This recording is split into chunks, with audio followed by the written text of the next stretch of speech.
Hello and a good morning to everybody. We'd like to wish everyone a good morning, a good afternoon, or a good evening, depending on where you are in the world today. My name is Jamie, and I'm one of the co-founders of Safeopedia. It's Safeopedia's mission to support the EHS professionals, operational folks, and any safety-minded individuals through free educational content, tools, and resources. A huge thank you to those dedicated professionals for the great work they do on a daily basis. Just a reminder, we are recording this session, so we'll be sending out a link to everybody in just a few days. This Ask Me Anything session is for you, the audience, so of course we got to keep it interactive. If you want to get your questions into the GoToWebinar console as we go, Pat will get to them at the end of the very short presentation. Today we're proud to host an Ask Me Anything on the always tricky topic of qualifying and managing contractors. This AMA has been made possible by CQN Advantage. It's now my pleasure to introduce to you today's presenter, Patrick Robinson. A little bit about Pat. He's been in the contractor management business for about 15 years, mostly focused on software design of online applications that help general contractors manage their subcontractors. And for the 15 years prior to that, he worked as an HSE professional, primarily focused in the industrial construction sector, but also in mining, power, and transportation. So he's been working with contractors and as a contractor for nearly all of his working career, which is about 30 years. A little bit about CQN. They've been in business since 2004, providing a variety of contractor management web apps. They have flexible products and business models that are unique in the contractor registry space. Their focus is practicality and sustainability, driven by the voice of their customers. I now invite you to sit back, relax, not too much. You got questions to enter into the console, and get ready with those questions. So please, with Pat, take it away. Thanks, Jamie. Thanks for that kind introduction, and welcome everyone. Thank you for attending. Let's jump right into this because we have a fair amount of material to cover over the next hour or so, and we anticipate some additional questions coming in from the attendees. So just in the way of background, just to get everybody sort of set for how we're going to roll out these responses. We did a webinar back in September, and we had a pre-webinar survey, and then there was a post-survey as well. And when we looked at the pre-webinar survey results, we saw that there was some identifiable themes that participants wanted to have some additional information on.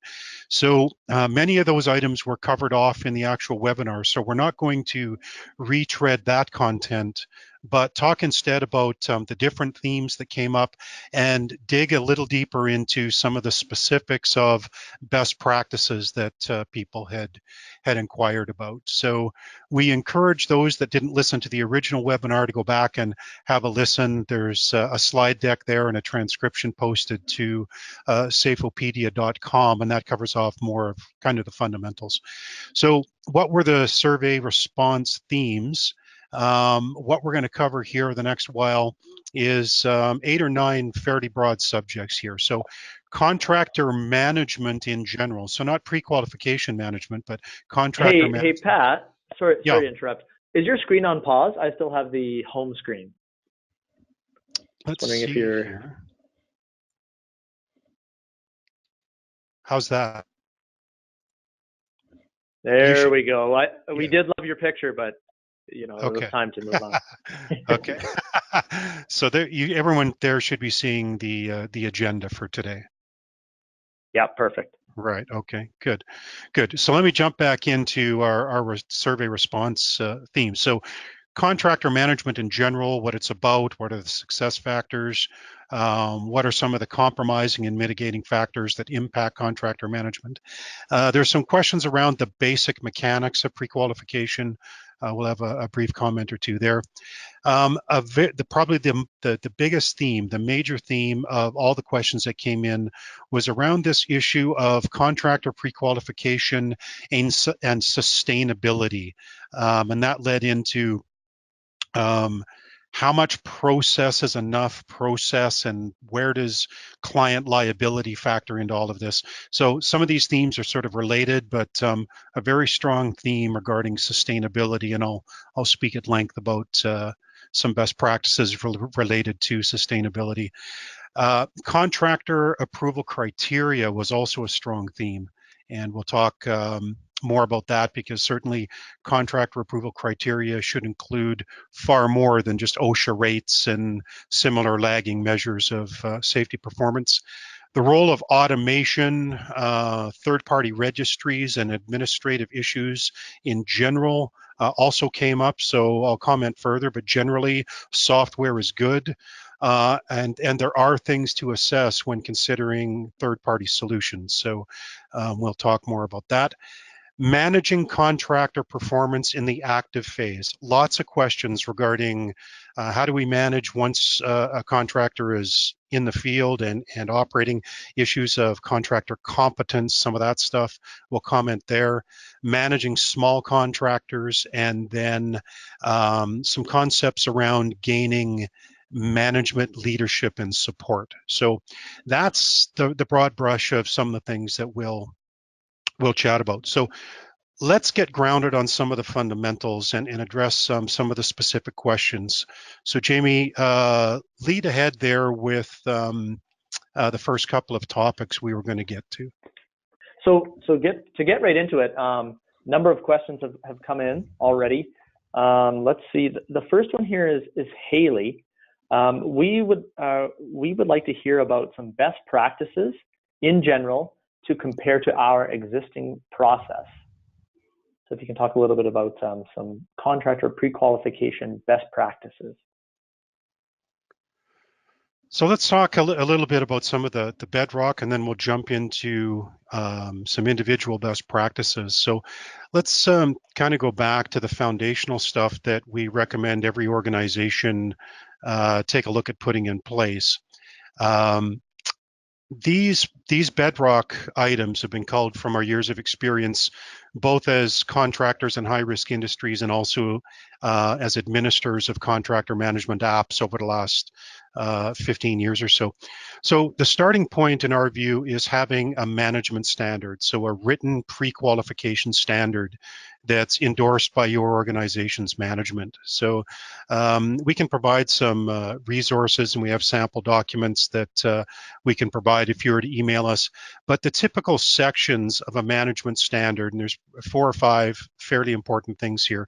One is a set of definitions. So these are terms that your organization uses when talking about your pre-qualification process. So some organizations, for example, have a preference for the term contractor versus subcontractor, and then various phases of your process, whether it's pre-award, active phase, post-active phase.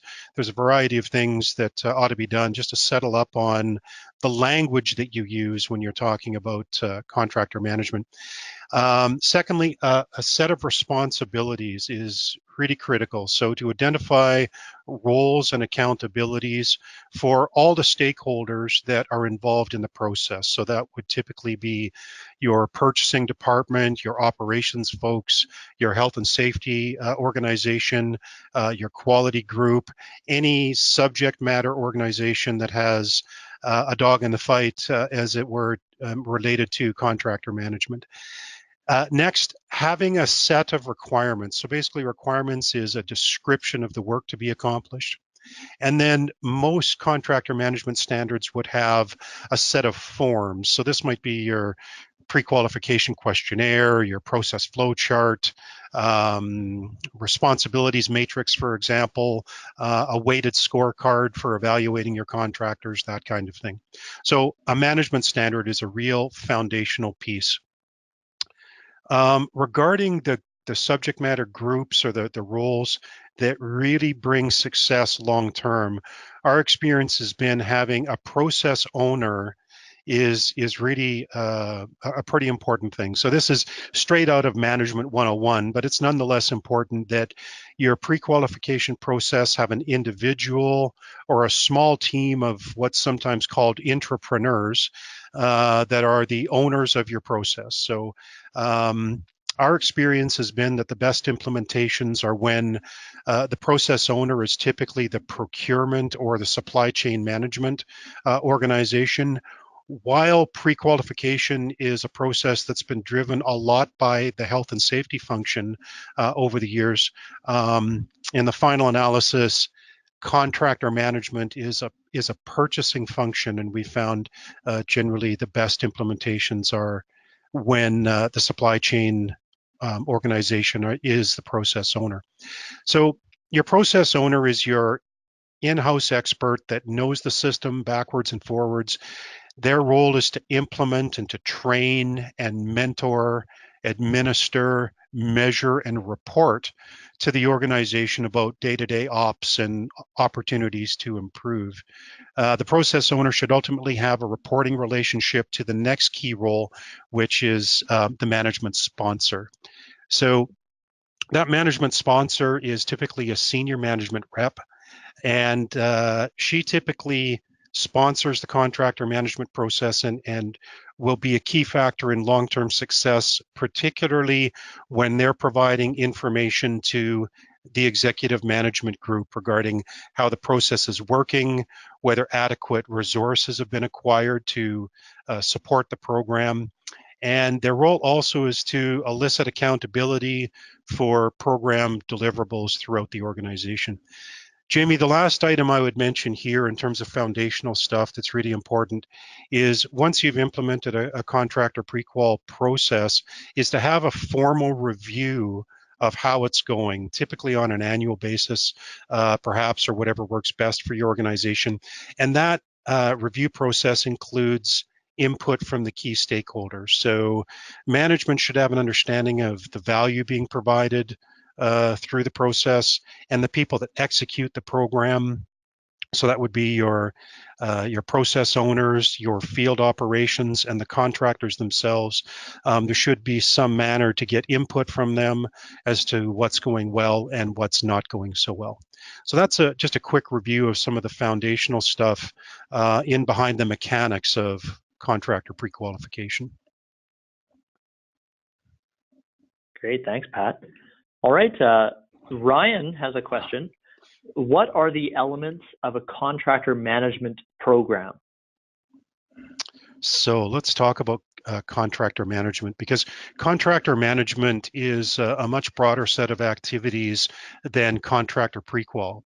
Pre-qual is a slice and a relatively small slice of the broader set of activities that is known as contractor management. So contractor management in the broad picture is any activity or process that guides or controls the contracting process for the purposes of schedule advancement, productivity, budget control, quality assurance, health and safety management, and on it goes. There's a host of other elements. In terms of the major pieces of what contractor management is all about, there's well, there can be few. It depends on the organization and its resourcing and how big a program it can sustain, and that breakpoint between sustainability and unsustainability.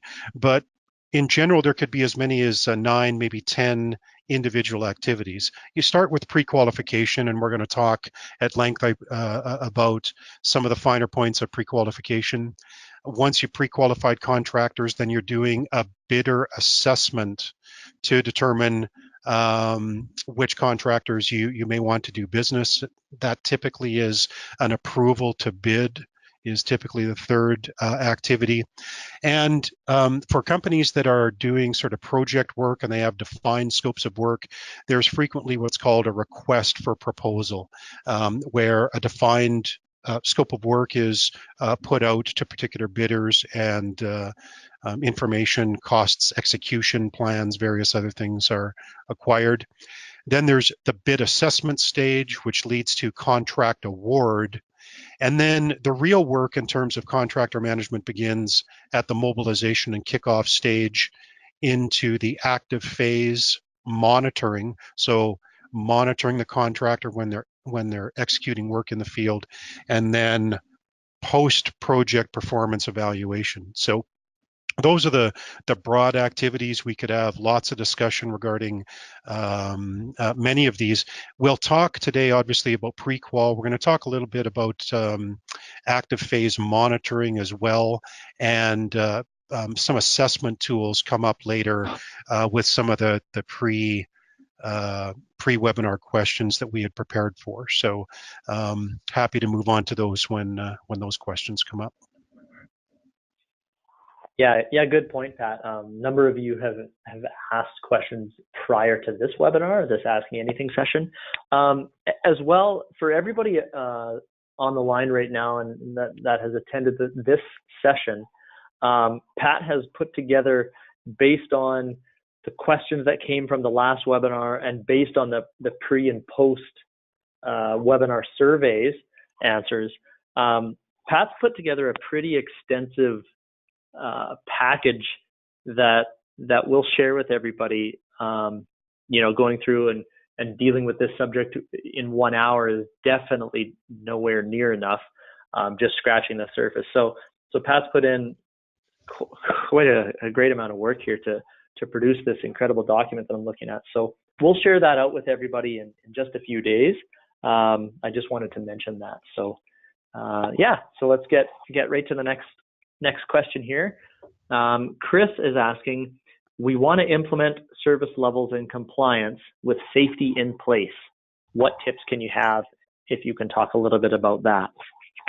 Yeah, this is actually a very common best practice, is to assess contractors based on the relative risk that they provide. And this is also tied to many of the sustainability questions that I prepared for as well. So in general, yes, it's a good practice to look at the relative risk that your contractors are bringing to your organization, and try to scale your pre-qualification activities in keeping with that relative risk. So, for example, if you have a very diverse contractor population, it's typically worthwhile to take a look at doing specific questionnaires, for example, once you've done the risk ranking. So typically you should not require a huge amount of information regarding a low risk contractor, or maybe a direct service provider, a 1 or 2 person contractor, unless that particular contractor brings a lot of risk to your operation. So just because they're small doesn't mean there's not a lot of risk. You could be small and be doing very specialized high risk stuff. So everything through the looking glass of risk is what we would suggest. Excellent feedback. And then, so Daniel has another question around contractor pre-qualification. He says, or asks, contractor pre-qualification checklist to make sure all the necessary compliance requirements are in place. I guess sounds like he's asking, do you have any examples of checklists, or are there common ones out there that we can refer to? Yeah, so it's hard to, without knowing kind of the nature of the work that he does, and the types of contractors that he's hiring, to give an answer that would fit in his particular circumstances. But by and large, there's a number of things that a company should think about when putting a contractor pre-qualification process in place. And I'll just walk through some of the fundamentals, because it's more than just putting out a questionnaire, for example. So let's just talk about some of the mechanics. So you're looking at primarily this issue of contractor life cycle, which is really 4 steps. So there's your pre-qualification step, your selection process, your mobilization and monitoring of work in progress, and then your performance evaluation. So let's just start with I think some of the detail that he's looking for, which is what's your basic framework for pre-qualification. So you've got 4 basic steps there. You've got information gathering, assessment, ranking that I just spoke about, and then an approval mechanism to determine whether the contractor would be approved, perhaps provisionally approved, or maybe not approved. The contractor may not meet the criteria, and you may decide not to consider that contractor further. That's an entirely common business process. So we'll talk here quickly about assessment, ranking, and approval, I think a little bit later on, but let's just talk real quick about information gathering. So information gathering is typically 2 activities that includes the contractor responding to an information questionnaire and then providing supporting documentation.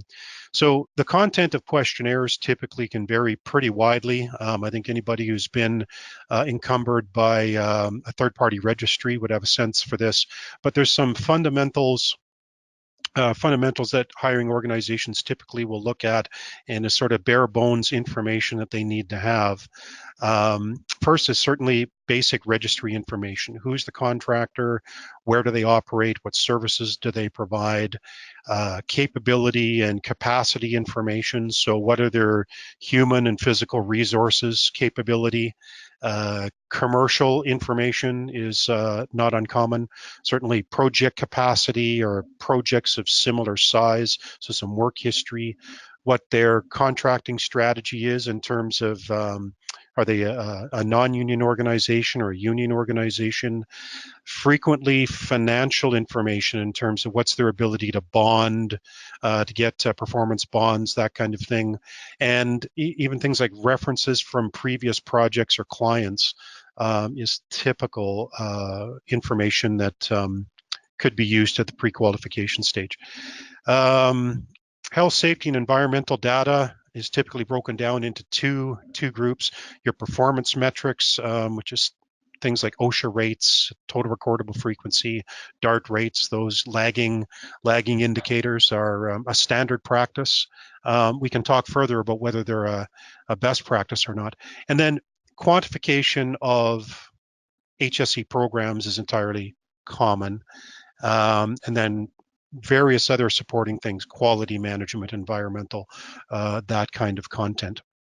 So all of these can factor in, and we have some best practices we could share on sustainability with questionnaire design and information intake, either right now or later on in the podcast. Great, thanks, Pat. Good in-depth look.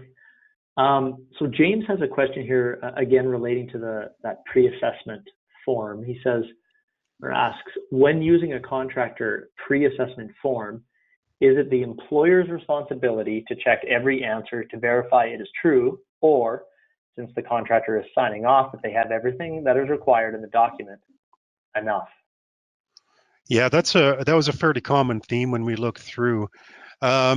We look at this issue, I think, slightly differently.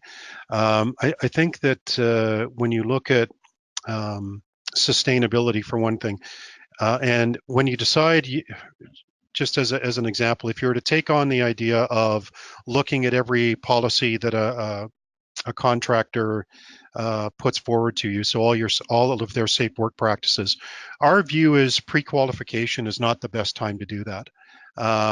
If you think that's a worthwhile project to take on and a necessary bit of due diligence, and there's debate about that, we suggest that kind of activity be done at the RFP stage or even at the contract award stage. And the reason for that is really just practicality, and to give yourself the ability to have a pre-qualification process that is sustainable. So if you're spending a lot of time assessing contractor standards, yet you as the client are going to impose your own safe work standards on the contractor when they arrive. And this is typically in the area of high risk activities. So it's extremely common where a contractor will mobilize to a client's site and the client will have some mandatory compliance standards. And these are typically governing the high risk activities. So a contractor would typically work maybe under a permit system of some kind. And even if they're not under a permitting system, they will work under the client's standards for the high risk stuff. So confined space entry, mechanical isolations, electrical isolations, work above grade, excavation. These are the higher risk activities that you can do really on any job site. And in the majority of cases, clients will impose those standards. So if that is the case, we would suggest that you not spend any time evaluating your contractor standards if they are going to come on to your site, sign off on your standards, and be expected to comply with your standards. You're far better off redirecting your resources to communication of your requirements and then monitoring of the work in progress. So that is just a valuable time-saving activity or time-saving sort of philosophy going in to take. So that hopefully gives you a slightly different view of it. There's also a real practical thing in terms of, well, how do you make this work? Well, one is to have basically a gap analysis to identify up front, and again, probably at the RFP stage, between what are prescriptive standards, so some of the ones that I just described, the high risk stuff that's going to be imposed, versus performance standards. So for example, clients typically would want their contractors to have communication meetings, or they would want them to have a risk assessment process, or they would like them to have other various elements, but they're not going to impose a particular standard on the contractor. They'll respect that the contractor have their own process that they're comfortable with, that their organization has grown into and matured with, so they may not impose those. So those are performance standards, not prescriptive. So our view is to do an assessment of what's going to be imposed, what's going to be as a prescriptive standard, take a look at what's going to be a performance standard, settle up on what those are going to be.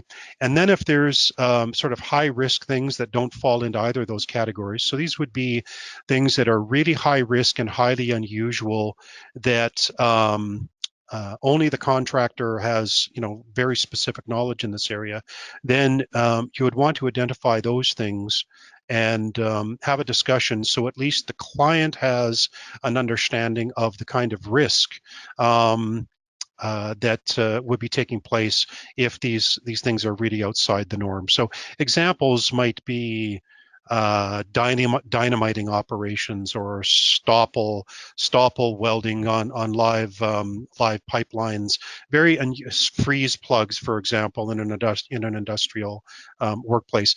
These would be very highly and unusual and highly risky type activities. So you want to identify those as well. So three categories, and it's worthwhile to do the gap analysis and generally save yourself a bunch of work looking at every possible thing and just be more project and work scope specific about what you're analyzing.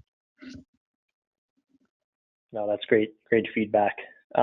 Speaks to sustainability big time.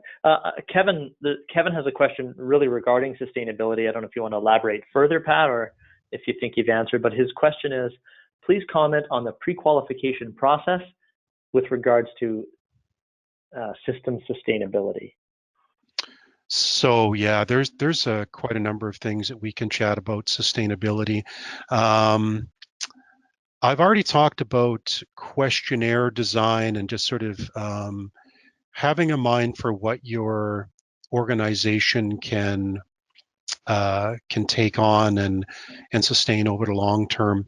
One of the things that I'd like to mention is the concept around two-stage pre-qualification. So This is a best practice if you're capable of implementing a two-stage information gathering process. The reason, again, for this is efficiency. It's the idea of doing the right things in the right amounts at the right time at the purchasing cycle. So the two steps that I'm referring to are called this concept of general screening and then project-specific screening. So if there's an area, for example, where the online registries have tended to bloat the pre-qualification process far beyond typically what's required at the first contact stage of engagement, it's in the volume and the complexity of questionnaires. And purchasers also that run manual pre-qualification processes, they too are guilty of burdening themselves and their bidders with an unnecessary amount of process and excessive data requests. So we've seen situations where low-risk contractors are having to fill out, the proverbial 40-pager of information. So if it's a low-risk contractor and they're filling out 40 pages, one of two things is going on: either they're not really low risk, or 40 pages of stuff isn't necessary. So the value there is of doing a general screen is to limit yourself to uh, the absolute need to haves at that first stage, and then asking for additional detail if you want to move that contractor to the RFP stage. So I'll just give you an example of some of the stuff that some of the metrics that we've tracked over the years that we've been administering contractor management web app. So 60% of questionnaire page views by clients are in only 3 subject matter areas. So while we provide lots of data at the client's request, so a large volume, comprehensive questionnaire, 60% of the page views are in only 3 subject matter areas. So it tells you that a lot of information is being posted by contractors to online databases, but the clients tend to look at a relatively small slice of it. The 3 subject matter areas that you're interested in, probably, they're looking at OSHA stats, so some version of your BLS numbers. So that would be your OSHA rates, your DART rates, your total recordable frequency, that kind of thing. And then your workers' compensation performance, they're looking at your EMR rates and or your performance versus your peer group, that kind of data. And then they tend to look a lot at your responses to regulatory compliance questions. So have you been subject to citations or stop work orders? Have you been inspected by OSHA? Those kinds of things. So to back up this data that I've just given you, as a reference point, when we looked at the pre-webinar survey respondents, 27% of the survey respondents cited OSHA rates and regulatory compliance as top assessment criteria for approving contractors. So these themes are fairly common. One of the things I would say, just to close this piece off, Jamie, regarding this concept of pre-screening, again, based on our 15 years or so of administering an online database, is that outside of this small group of these 3 subject matter areas that I've just mentioned, if you expand that a little bit and take a look a little bit more broadly of what clients typically look at, we've identified that there's about 30 key pieces of data. So 30 individual line items of data, and they are spread across the categories of capability, commercial and financial elements, health and safety and environment, and then what's called certificate metadata. So metadata is really just chunks of usually numbers that come off of third-party certificates. So that would be your EMR rate, for example, is a piece of metadata that would be pulled from a document and put into a database, and clients would look at that kind of information. So here's a practical, I'd give the attendees a practical exercise your company's process owner could undertake if you're looking to perhaps streamline your process, or you're looking to kick off a pre-qualification program for your company. Here's a real practical exercise that you could undertake. So your process owner could facilitate this, and they could approach all of the stakeholders at your company. So your management, your field operators, operations group, your purchasing group, your quality, your LR, your HR group, whoever's a stakeholder in contractor management at your organization, and have each group identify the most important contractor pre-qualification criteria. So just have those groups work in isolation, and then compile all those results, and then rank the line items, like who thinks that, which pieces are the most important. So that would serve to increase communication and presumably broaden some perspectives as to which group deems things to be important versus what other groups deem to be important. So if you restricted yourself to a list of about 30 items, that should give you a really good idea of the critical few things that your organization as a whole most values when assessing contractors, because it's, in our view, a lot more than just things like frequency rates, DART rates, and OSHA rates. So that list would be able to guide your organization regarding the need to have information that you do at first contact versus the nicer to have information that you would get later on in the purchasing cycle. So a little bit wordy there, Jamie, but I just wanted to get some of that detail out. Yeah, no, I think that's a really good takeaway. I mentioned the document that we'll send out. Is that, without reading through this entire document, is that included in this document, Pat? Like that one takeaway? Yeah. It's I've got this here under the topic of the critical 30. Okay, that's great. So just to give people an idea of kind of what this document is, Pat has broken down all these survey answers into a number of different themes, and he really goes into some detail about, what type of context does this answer or question apply to? What are the best things you can do about it? Some key questions to ask, and some real, really applicable action items that you can take and use in your organization. So that's really what, when I say this document, that's pretty generic, but that's really what Pat has gone and done, is put some practicality behind your answers to the survey questions. Let's see here. Next question. This is a great one. What is the best method for selection and evaluation? There's a couple of things here, and again, there is no magic formula I can provide, but I'm going to give you a bunch of pointers or things to consider, again, based on our experience and having been a contractor for a good part of my working career. Some real practical things that you could look at. We've already talked about the utility of having a risk ranking. So ranking contractors according to their relative risk is in fact a best practice. And many companies just use a simple high, medium, low, or green, yellow, red color code. There can be any number of ways, an ABC ranking, perhaps. As long as the organization understands when you're talking about a B-level contractor, really, what does that mean from a risk management point of view?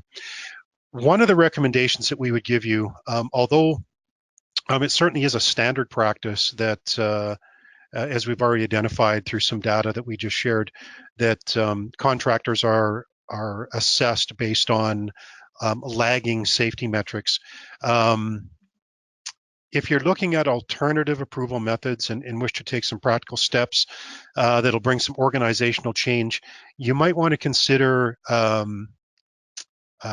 adding some different metrics. So if the company is currently wedded to frequency rates as your contractor assessment criteria, as most are, you could start weaving in severity into the conversation. So severity is a calculation that basically looks at the number of days lost due to occupational injury times the usual base figure of 200,000 divided by the work hours. So the benefit of looking at severity alongside of frequency is that it gives you some context as to the frequency metric, because you can have lost time injuries, but there's a big difference between someone injured and is off work for a day or two versus someone who is injured on the job and is off work for 6 months or 9 months. There's a huge disparity there. Now, sometimes the severity is simply a matter of risk or luck, pardon me.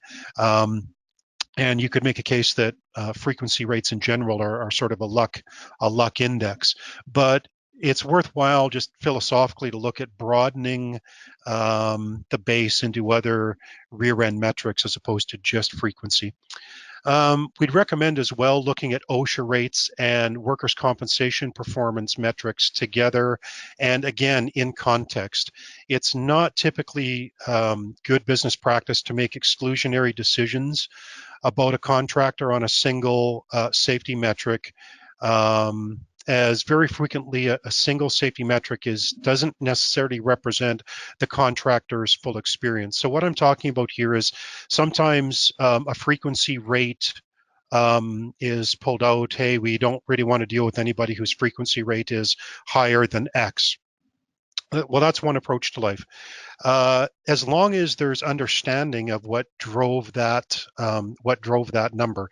So you might have a contractor that is, by all intents and purposes, a very, very good, highly skilled and reliable contractor, but because they're a small contractor and if they've had one incident, and that one incident may or may not be related to a genuine lack of management control of the workplace, then they could have a very high frequency rate, and that number in many, many cases is not representative and indicative of how they typically behave on a work site. So context is important when looking at these numbers. So a piece of advice there. In terms of contractor assessment tools, we are a large proponent, a very big proponent of what's called a weighted scorecard approach to measuring. So a weighted scorecard essentially is just a fancy way of saying assess a variety of criteria. And typically the weighted scorecard looks at the criteria and then ranks the relative importance of each element. So some of the recommended criteria, lagging indicators, obviously they're not going anywhere. This is still how today in 2018, how business tends to operate, looking at lagging indicators, but also looking at leading indicators, certifications, and some subjective criteria. So we've talked about the lagging indicators, OSHA rates and EMRs, so I won't belabor that really any further, other than to say that our view is that workers' compensation and EMR rates are a better metric than your OSHA rates, and there's a couple of reasons for that. First, your experience modification rate is a broader measurement than your OSHA rate typically.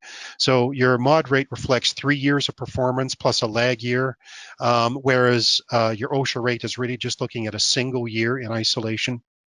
Second, the EMR has built-in context. So the EMR is an indicator of performance of a company's their own performance versus their competitors in a specific rating group. And third, the mod rate is actually two components. The first is EMR that's better than the rate group is almost always a reflection of a lower incident of workplace injury. But secondly, it's also a reflection of the effectiveness of the company's claims management system. So, you know, there's it's a broader metric, and it's generally a better metric than just looking at OSHA rates in isolation. Some leading indicators that you could look at when you're assessing contractors, try to get a feel for the engagement of their management, particularly with field personnel relating to OHS issues. So you could ask them to provide some data around how often management are in the field and are doing HSE-focused tours and walkabouts, and the degree of written communications that come from company executives to the workplace regarding safety issues. Many companies have done focus observation processes. Those are obviously proactive and tend to improve culture. Near miss reporting processes are generally, if they're well implemented, are good things to look at. Other tools like perception surveys, whether they do drug and alcohol screening, for example, are all leading indicators that could be considered when you're assessing your contractors. Certifications also pretty important. So there's a brand new ISO 45001 standard that's just come into the marketplace that's going to replace the existing OSAS 18001. So these are global health and safety management system audit protocols. In the United States, there's the VPP program within the construction sector. In Canada, there's the Certificate of Recognition program.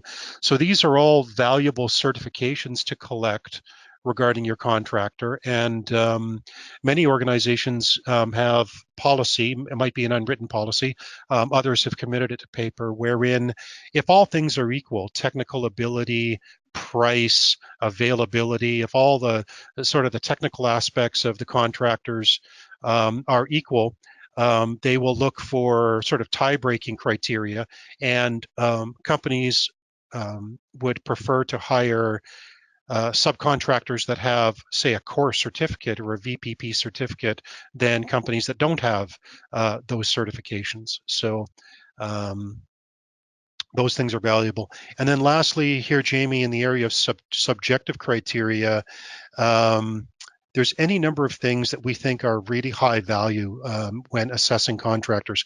One is reference checks, and we understand the practicality of doing reference checks. It takes time, certainly, and there is frequently reluctance of companies to be too specific regarding how a contractor performed on their site. But to the degree that you can get information, reference checks are valuable.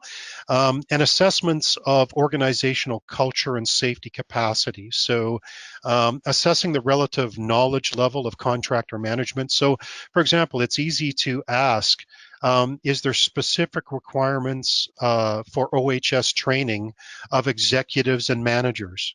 So there's lots of training directed at the bottom of organizations, most of it technical, but has the organization provided formalized training to their executives and their managers? So it's a simple question, and it really would give some indication as to where their investment in management knowledge is. So subjective to a degree, but great stuff to ask about. Are there any measurable OHS activities that supervisors are evaluated on?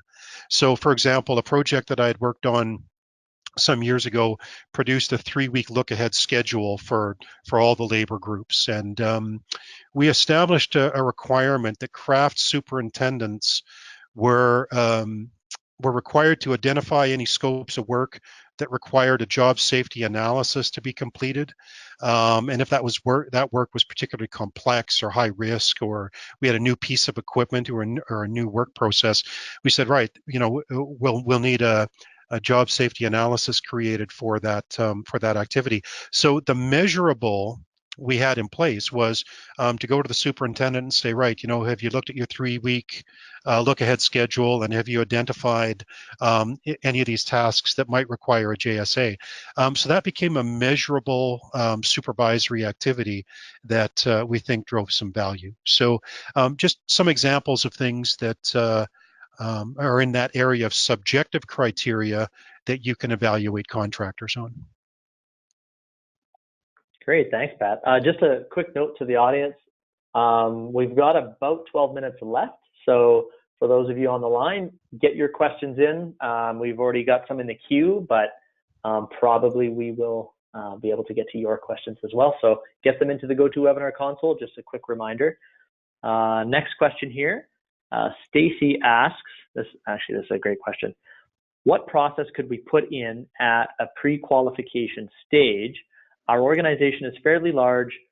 As a result, our procurement is not centralized, and we would like to know the process with legal requirements needed. There's a fair amount to unpack there. Some of that I've already answered in terms of kind of the fundamentals and the core sort of bedrock activities, and then there was also some items in the previous webinar that I think would be valuable for her. Let's see if there's some things that I can dig out, Jamie, that help answer that issue of liability, because I think that was at least part of her question. Just what's the legal stuff? Just how much liability does a company typically have? And again, there is no absolute answer here in terms of just how much liability a company certainly has. But there are some things that we'll talk about right here. So let's just get to the right page. So here's some real practical things that we would suggest. First, and this is also related to managing contractors in what's called the active phase of the contract. So the first thing is have your health and safety requirements in the contract. It's not unusual, particularly for the health and safety practitioner at the field level. So the field level safety people that are interfacing and managing day by day with the contractor, that they have no visibility at all of what's actually in the contract. And that's problematic. So I don't suggest that the safety functions need to know all of the commercial terms and all the things in the contract unrelated to the health and safety aspects. But what standards are referenced and tied into the contract, there should be full visibility of those requirements by all the safety staff. So at least they know by what rules the contractor ought to be playing under. We've already talked about the gap analysis between prescriptive performance and specialty standards, so I won't comment further there. I'll talk about the idea of having a contractor kickoff meeting, and this is another area where sometimes safety are late to the party, or this activity doesn't really take place at all. A contract is issued, maybe from head office, a contractor shows up on site and they mobilize, and there's not a formalized kickoff meeting. A kickoff meeting is a best practice. It's an absolute great opportunity with the intent to sit down and clarify expectations and discuss requirements as the work begins, and to identify lines of authority and accountability for safety-related issues. So just a real great opportunity to get a level playing field, and that everybody's progressing from the same set of expectations. The next thing would be to have, and this is really critical, periodic scheduled assessments of field activities. So when we got, Jamie, quite a number of questions regarding this whole issue of competency and monitoring in the field. So I think some of these items are related.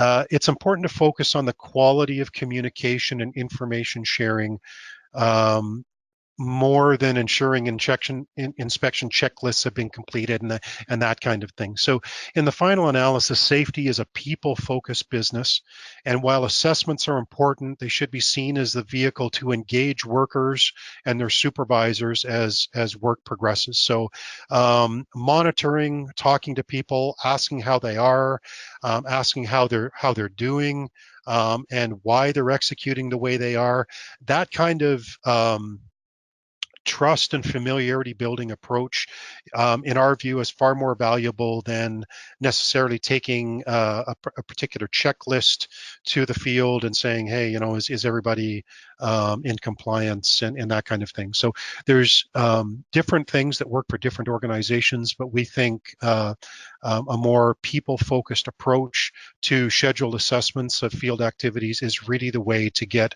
clarity and to set expectations and then maintain things going forward. Coming out of that, of course, is when there is non-compliance. So there ought to be formal mechanisms to identify and discuss performance issues. There is no perfect workplace. There's issues on every workplace out there, but safety accountability is a particularly important thing. So having defined accountability mechanisms that are specified in the contract brings clarity and sets expectations for field behaviors. So having periodic update meetings to talk where safety is a specific agenda item is a way to formalize those mechanisms. Others will have perhaps letters of non-compliance, those kinds of more punitive actions. It also can be positive. So when you talk about uh, contract specifics, a couple of the projects that I had worked on prior to getting into the tech side of this business, there were safety incentives related to program implementation. So there was X amount of dollars attached to the creation of a project-specific manual that incorporated all the client wants and needs in that particular case. And then there was additional incentives for how we rolled it out with our supervisors and our line managers. So you can incentivize safety, and those are also formal mechanisms that identify work that needs to be done and that could be quantified and rewarded at some point down the line. And then the last thing I'll mention here is the logging of action items. It's great to talk about safety and have high awareness, but there's no better way to kill culture than to pledge that you're listening, but then not take action on items that have been vetted. So this is a real strong element that we would suggest if you're engaging your contractors and issues come up, that they be discussed and vetted, because obviously not everything that comes up is a legit issue, and even legit issues frequently need to be ranked in terms of priority. But if there's an agreement that something needs to be done, it's valuable to log those items in some transparent way so that all the organizations impacted have visibility of what the item is, and that somebody's given responsibility and resources to resolve the issue, and that information is fed back to the respective organizations. So there's 4 or 5 sort of best practices related to active phase, and many of those things help cover off legal liabilities as well. Great, thanks, Pat. Looks like we got about 3 minutes left, so apologize if we don't get to your questions on the line here. There's quite a few. There's one topic that's come up is post-qualification. So I'd like to talk a little bit about that because it seems to be one of those overlooked areas. So the question comes in, how to get the process changed from pre-qualification to submitting documentation after work is completed and prior to payment, a little backwards. So if you could talk a little bit about how important post-qualification is and that type of process. Post-qualification is just simply a day-to-day reality with many purchasing organizations. So what we're talking specifically about here is where the business hires a contractor without the benefit of a pre-qualification process. So basically, they're hiring the contractor based on the business drivers of cost, availability, and technical expertise. There might be other reasons, but those are the typical 3 things. So this is a day-to-day reality for many organizations. So I think what this question was asking about is he or she is saying, we would prefer, or I guess his preference would be to drop the pre-qualification thing altogether and then move just to doing an adequate post-qualification. we're big promoters of pre-qualification. So I would just state that. In those cases where business pressures are such that for whatever reason there was not an opportunity to do a pre-qualification, and you're really just dealing with frankly risk management and due diligence issues once a contractor has been mobilized, if those are the circumstances you're left in, we highly recommend that there be some actions taken as the contractor mobilizes or once they've mobilized. And these things, obviously, you're not in proactive mode here, obviously, but what you're doing is taking some practical steps to limit risk. To your organization. And the first thing that you could do, and the one item that covers off by far the most financial risk, is to make sure that your contractor is insured.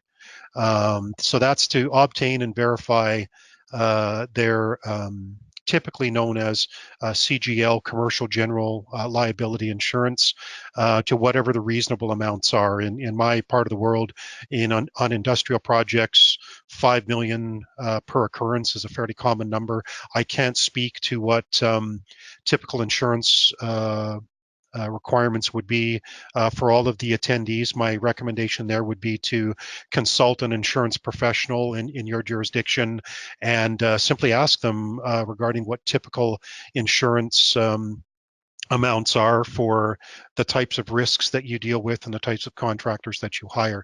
So that would be the very first step if you're into a post-qualification mode. If you have the ability to collect certifications such as a VPP certificate, a core certificate, an ISO certificate, this gives you some understanding of at least their capability from a safety programming point of view. Obtaining a worker's compensation clearance is a best practice, obviously, and this limits financial risk. So I'll speak from a Canadian perspective, and I believe it operates this way in 4 or 5 of the U.S. states, and certainly in countries that have sort of a quasi governmental approach, group insurance approach to workers' compensation, is that if you are dealing with contractors and those contractors, for whatever reason, have not been paying their WCB premiums, the board, the workers' compensation board, or the insuring entity can and will come after whoever's up the chain from that subcontractor to get payment of unpaid premiums. So this is an area of financial risk that you can protect yourself from when you get a WCB clearance at the end of each month or each billing period. So we recommend, as a matter of best practice, to roll this activity into whatever your billing practices are. Just roll this activity in, whether you obtain this information on behalf of your contractor from the workers' compensation board, or you have your contractor provide it to you with their month-end billing documentation and so on. That is an absolute best practice that minimize financial risk in that particular area. And then the last thing we would recommend if you're in post-qualify mode is to take whatever opportunities that are out there, obviously, to review the contract OHS requirements with the people that have mobilized to the project, to meet with them, have the opportunity to talk about requirements and expectations, and certainly at that point, if there's mechanisms for information sharing, weekly update meetings or required reports each week or bi-weekly, whatever those mechanisms might be, get those things in place post-mobilization. Great, thanks, Pat. So I see we're over time. Really appreciate everybody hanging on. I promise one last question. Pat, I'm going to give you 2, and you can choose which one you want, because I can't decide which one is better. So the first question is asking about best strategies to create a win-win relationship with the contractor, which is always important. And then the other question is, what are some key success factors for like an occupational health and safety management system? So take your pick and we'll go from there. We've covered off a lot of the health and safety stuff. I'd like to talk maybe a little bit kind of broader about win-wins in contracting. So generally, win-win outcomes occur when both parties get what they expected from the relationship. So uh, there's no guarantees really when you go into these things about how things will roll out. Even the very best contractors and the very best clients occasionally have poor outcomes. But by and large, when both parties get what they expected, then they usually walk away thinking, okay, well, that was a very worthwhile thing. So some of the following items would be really important and are considered best practices to getting there. So the first one is have a well-crafted contract. This is much easier said than done, and I don't want to deep dive into all the elements of what constitutes a well-crafted contract, but the contract is the key document that sets expectations for everybody. It defines how you're going to operate, how you're going to communicate, and really the rules of engagement. Secondly, and this is essentially contractor management 101, have a well-defined contractor management process that supports the requirements that are in the contract. So a pre-qualification process that balances process with the business realities of the organization, and the guide word here being sustainability. Take on a pre-qualification process that is sustainable. Have defined contractor approval criteria that assesses previous performance, technical ability, budget, availability, and subject matter deemed critical to the management or the project team. So have an RFP process. And this is something that even many high-end organizations don't do, but is nonetheless a best practice. Have an RFP process that includes a separate technical assessment and a commercial assessment. So that means the technical people are going away and doing an assessment of the contractor based on their technical merits. So their ability to execute the work, the safety aspects, the quality aspects, environmental, all of those different things. And then the commercial assessment is done separately. So the value of that is you're ranking your contractors based on technical ability, and then project management, the ones who are ultimately determining whether to hire the contractor, are seeing where they ranked in the technical assessment, and then applying, okay, well, which is the best contractor to go forward with in view of both business drivers and technical ability drivers. So that's valuable. Have a bid award and clarifications meeting. Again, we talked about sort of getting clarity later on in the process where you can do a little bit more work with, or in some cases, a lot more work with a smaller group of contractors. Have the mobilization meeting that we talked about. That tends to bring clarity and help sort of the win-win and take out some of the unknowns. Have defined active phase reporting requirements. So this could be a weekly report, this could be a weekly stewardship meeting, this could be any number of mechanisms that help keep alignment between yourselves and your contractors. Periodic assessment of the work in progress we already talked about.